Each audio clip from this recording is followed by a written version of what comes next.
Hello everyone, welcome to exam on education. अगर मैं बोलूं बच्चे कि रेलवे की ग्रुप डी की भर्ती में आप दूसरों से एक कदम दो कदम नहीं पूरे 20 कदम आगे रख सकते हो तो आपको थोड़ा सा अजीब सा लगेगा, लेकिन ये रियलिटी है बच्चे। अभी जो चीज मैं आप लोगों के साथ डिस्कस करने के लिए चल रहा हूं वो है अप्रेंटिसशिप के लिए कुछ वैकेंसीज आई हुई हैं। अगर आप आईटीआई पास हो, कौन कौन सी ट्रेड एलिजिबल रहेंगे। अगर आप आपने आईटीआई किया हुआ बच्चे, तो आप ग्रुप डी के भर्ती में किसी दूसरे जो नॉन अप्रेंटिसशिप बच्चे रहेंगे, या फिर ऐसे बोल सकते हो जो कि रेलवे से अप्रेंटिसशिप नहीं किए हैं, उनका जो बोल सकते हो कि 20% का जो वेटेज है बच्चे, वो एक्स्ट्रा मिलेगा। चलिए समझते हैं कैसे कैसे क्या क्या प्रोसेसेस हैं और कौन कौन अप्लाई कर सकता है, कौन कौन नहीं अप्लाई कर सकता है। तो उसके लिए सीधा सा यहाँ पे यहाँ पे बच्चों, हाँ ठीक है, यहां पे अगर देखेंगे तो railway recruitment cell, northern central railway, जो कि बोल सकते हो प्रयागराज का है, ठीक है। अब इसमें दिया गया engagement of the act of apprentices, zonal notification बच्चे दिया गया है। अब यहां पे इंपॉर्टेंट चीजें क्या है, सबसे पहले तो आप लोग डेट देखो, फिर मैं बताऊंगा क्या क्या चीजें यहां पे हैं, ठीक है। तो ऑनलाइन एप्लीकेशन यानी ओपनिंग डेट जो है बच्चे वो स्टार्ट हो रही है 8 जुलाई से स्टार्ट हो रही है, और ऑनलाइन एप्लीकेशन क्लोजिंग डेट जो है बच्चे वो 7 अगस्त तक रहेगी। तो यानी 8 जुलाई दैट मींस कि आज से स्टार्ट हो रही है, और 7 अगस्त यानी दैट मींस कि कहीं ना कहीं ले जा करके देखोगे तो 1 महीने के आसपास आप लोगों को दिखाई दे रहा है कि 1 महीने के आसपास आप लोग फॉर्म फिलअप कर सकते हो बच्चे। पहला पॉइंट। दूसरा, अब इंपॉर्टेंट पॉइंट्स क्या क्या है बच्चे, please read all the instruction वगैरह, ठीक है बच्चे, एडवाइस टू ऑन इंटरेस्ट, ठीक है। अब देखिए, अगर अप्रेंटिस है, engagement on the act of apprenticeship, तो यहां से अगर रेलवे से अप्रेंटिसशिप करना चाहते थे या मौका ढूंढ रहे थे कि मुझे रेलवे से अप्रेंटिसशिप करना है, अब उसके लिए फॉर्म आ चुका है बच्चे। अब यहां पे सिंपली आप लोगों को फॉर्म अप्लाई करना है। क्लोजिंग एंड ओपनिंग डेट मैंने आप लोगों को बता दिया, कब से फॉर्म स्टार्ट हो रहा है, कब तक फॉर्म फिलअप किया जाएगा। अब इसका बेनिफिट क्या है, तो बेनिफिट अगर सिंपल से शब्दों में अगर मैं बोलूं बच्चे कि इसका बेनिफिट अगर आप लोग देखोगे तो यहां पे 20% ग्रुप डी के जो भी भर्ती होंगी,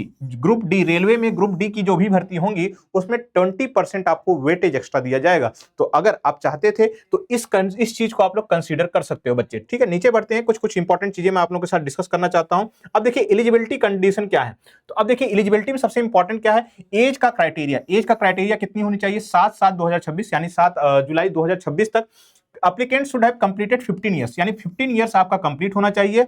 और दूसरा क्या है बच्चे, नॉट हैव कंप्लीटेड 24 ईयर, मतलब आपको इस कट ऑफ डेट जो कि 7/7/2026 है, 15 साल कंप्लीट हो जाना चाहिए और 24 साल से ऊपर नहीं होना चाहिए। यानी 15 से लेकर के 24 साल का जो गैप है बच्चे, उसी गैप के अंदर अगर आप लोग का एज फॉल कर रहा है तो आप इसके लिए एलिजिबल हो, ठीक है। अच्छा, बाकी SC ST OBC के लिए यहाँ पे 5 साल का रिलैक्सेशन मिल रहा है, आपको कास्ट सर्टिफिकेट वगैरह अप्लाई करनी पड़ेगी बच्चों।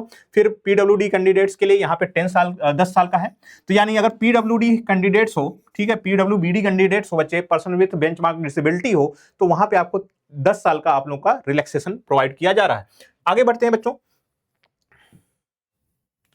आगे बढ़ते हैं, कुछ इंपॉर्टेंट चीजें, ठीक है। अब देखिए, अनरिजर्व के लिए किस डेट से किस डेट तक है, मतलब किस एज गैप के लिए है, SC कैटेगरी के लिए, ST कैटेगरी के लिए, OBC कैटेगरी के लिए, ये सारी डिटेल यहां दी गई है। इसेंशियल क्वालिफिकेशन, दूसरा इंपॉर्टेंट चीज क्या है बच्चे, इसेंशियल क्वालिफिकेशन में applicant should have already passed the prescribed qualification on the date of issue of this notification, यानी 7/7/2026 से पहले आप लोगों का जो ITI जिस भी ट्रेड से आप लोग कर रहे हो वो पास आउट हो जाना चाहिए, आपकी मार्कशीट आपके पास हो जानी चाहिए, एग्जामिनेशन जो है बच्चे क्लियर हो जाना चाहिए, ठीक है। एजुकेशनल क्वालिफिकेशन में क्या बोली जा रही है बच्चे, candidate must have pass SSC matriculation, and that means कि 10th class examination or its equivalent under the 10+2 examination system with minimum 50% marks in aggregate from the recognized board, must have passed ITI in relevant trade issued by the NCVT SCVT recognized by the government of India। मतलब क्या है बच्चे, सीधा simple सा इसका मतलब ये निकलता है, अगर आपने ITI कर रखी है, आपका 15 साल से लेकर के 24 साल तक का बीच का जो गैप है, स्वीट स्पॉट है बच्चे, अगर उसमें आपका एज फॉल कर रहा है तो आप इसके लिए एलिजिबल हो। बाकी टेक्निकल क्वालिफिकेशन में अगर आप लोग देखेंगे कौन कौन सी बोल सकते हो ITI की ट्रेड्स जो हैं जो कि वैलिड हैं, फीटर है, वेल्डर है, आर्मेचर वाइंडर है, मशीनिस्ट है, वायरमैन है बच्चे। नीचे और स्क्रॉल करके आते हैं तो यहाँ पे देखेंगे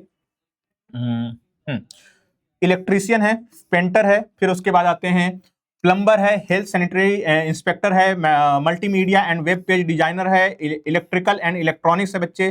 फिर उसके बाद carpenter and would work technician है, ड्राफ्ट्समैन सिविल है, स्टेनोग्राफर है, ठीक है। और नीचे और आते हैं तो मैकेनिक DSL भी दिया गया बच्चे यहाँ पे, और फिर स्टेनोग्राफर हिंदी भी है, कंप्यूटर नेटवर्किंग एंड टेक्नीशियन है, फिर इंफॉर्मेशन कम्युनिकेशन टेक्नोलॉजी सिस्टम है बच्चे, mechanic cum operator electronic and communication system है, computer operator and programming assistant, that means की कोपा ट्रेड भी है बच्चे आप लोग का, और लास्ट में बच्चों आप लोग का टर्नर है। तो इतने अगर ट्रेड से अगर आप लोगों ने किया है, फिटर हो गया, वेल्डर हो गया, टर्नर हो गया, मशीनिस्ट हो गया, वायरमैन हो गया बच्चे, तो ये सारे के सारे ट्रेड्स क्या हैं बच्चे आप लोग के एलिजिबल हैं। अब नीचे और बढ़ते हैं यहाँ पे।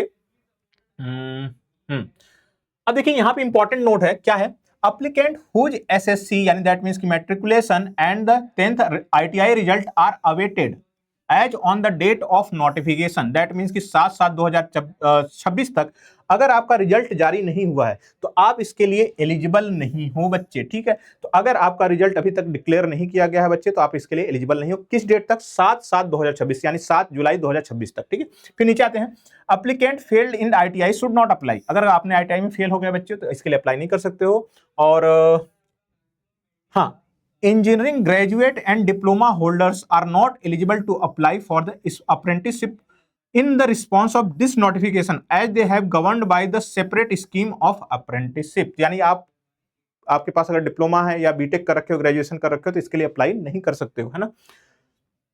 ट्रेड वाइज स्लॉट्स वगैरह हैं, फिर ठीक है। और नीचे बढ़ते हैं बच्चों, और अप्लीकेंट ठीक है, अवेल बेनिफिट, रिजर्वेशन ठीक है, पेमेंट ऑफ फीस। अब देखिए यहाँ पे इंपॉर्टेंट क्या है, application fee non refundable type का है बच्चे, एप्लीकेशन फीस बच्चों नॉन रिफंडेबल टाइप का है जो कि है 100 rupees. No fee required for the paid by SC ST PWBD and female applicant, अगर आप फीमेल एप्लीकेंट हो, फिजिकली डिसेबल्ड पर्सन हो, SC ST कैंडिडेट हो तो किसी प्रकार की फीस नहीं लगेगी। बाकी और सारी कैटेगरी के लिए आप लोग बोल सकते हो बच्चों की यहाँ पे 100 रुपीज का फीस यहाँ पे डिपॉजिट किया जाएगा। कैसे अप्लाई करना है, complete filling of the online application in respect to the NRC and NCR website, जो कि क्या है बच्चे RRC PRYJ, मतलब प्रयागराज, RRB प्रयागराज से ही है, ठीक है। तो यहां से जाकर के आप लोग सिंपली अप्लाई कर सकते हो। बाकी और नीचे आते हैं, मेडिकल फिटनेस एंड स्टैंडर्ड्स, तो फिटर के लिए आपको देख सकते हो यहाँ पे lower limb partially damage from the, अच्छा मैक्सिमम डिजेबिलिटी हो सकती है बच्चे, from the one side can be accommodated, ठीक है। अच्छा, इसके बारे में अगर डिटेल में चाहते हो कि फिजिकल बोल सकते हो फिजिकल पैरामीटर के ऊपर, तो मैं अलग से सेपरेट बना दूंगा, अभी जस्ट नोटिफिकेशन आप लोगों के साथ डिस्कस कर रहा हूँ।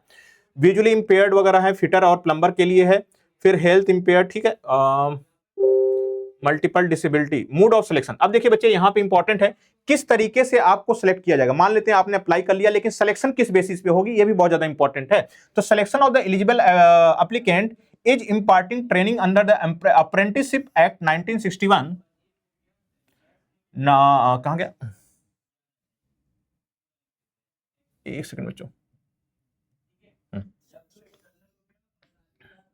देखिए अप्रेंटिसशिप एक्ट 1961 के थ्रू होगा, will be passed on the merit list, would be prepared for the average of the percentage marks obtained by the applicant in both, and that means ki matriculation with minimum 50% aggregate marks and ITI examination giving equal percent weightage to both, मतलब आपका 10th और ITI को equal weightage दिया जाएगा और उसका कितना लिया जा रहा है, मिनिमम 50% मार्क्स लिया जाएगा बच्चों, ठीक है।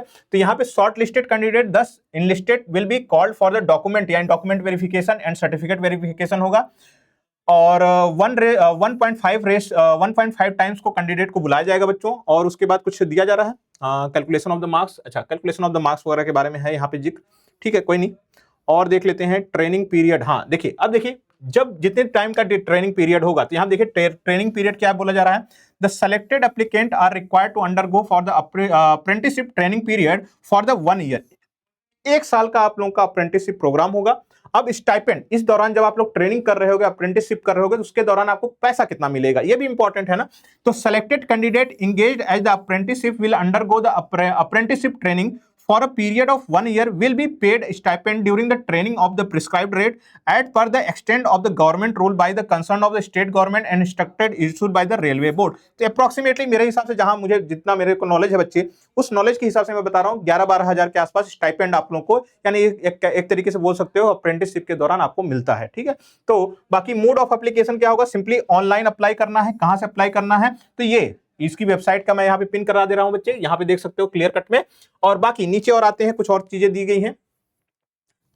लेट्स सी कि और कुछ चीजें मेंशन की गई हैं, डॉक्यूमेंट टू बी अपलोडेड। ठीक है, तो अब देखिए डॉक्यूमेंट क्या क्या चीजें चाहिए होंगी बच्चे आपको, जो भी 10th कर रखे हो, ITI कर रखे हो, फिर उसके बाद कास्ट सर्टिफिकेट वगैरह चाहिए होगी, फोटो चाहिए होगा, सिग्नेचर चाहिए होगा, ये सारे सारे डॉक्यूमेंट चाहिए होंगे। अच्छा, दूसरी पॉइंट इंपॉर्टेंट क्या है, बहुत ज्यादा इंपॉर्टेंट है बच्चे, कि जो सेंट्रल या फिर बोल सकते हो रेलवे के द्वारा जो जारी किया गया हुआ एनेक्स्चर होता है, एनेक्स्चर का मतलब हो गया किस फॉर्मेट में आपको डॉक्यूमेंट अपलोड करना है, उसी के द्वारा अप्लाई करिएगा। नहीं, अगर मान लेते हैं किसी और डॉक्यूमेंट, मान लेते हैं SC कास्ट जो है बच्चे, स्टेट वाले जो हैं वो अप्लाई कर देते हो, स्टेट वाले उठा करके अप्लाई कर देते हो, तो रिजेक्ट हो जाते हैं। ठीक है, तो इस बात का आप लोग खास ध्यान रखिएगा कि जो सेंट्रल वाले हैं ना, जिस तरीके से दिया जाता है उसी तरीके से आप लोग को अप्लाई करना है। ठीक है, तो मोर और लेस चीजें मैंने आप लोग को बता दिया है, लेकिन अगर आप लोगों के पास कोई भी डाउट है, इस अप्रेंटिसशिप प्रोग्राम से रिलेटेड कोई भी डाउट है, कोई भी आप लोग चाहते हो कि आपके साथ डिस्कशन हो, कमेंट जरूर करिएगा। हम आपके एक एक कमेंट को सीरियसली लेते हैं बच्चे, और उस बोल सकते हो कि आपके हर एक डाउट को सॉल्व करने की पूरी कोशिश करते हैं बच्चों। तो आशा करता हूं दोस्तों आप लोग को ये अप्रेंटिसशिप प्रोग्राम रेलवे की तरफ से जो जारी किया गया है, अप्रोक्सीमेटली 1800 से भी ज्यादा पोस्ट हैं,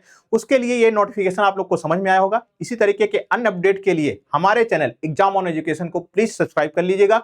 मिलते हैं ऐसे किसी नेक्स्ट वीडियो में, तब तक के लिए bye bye and take care.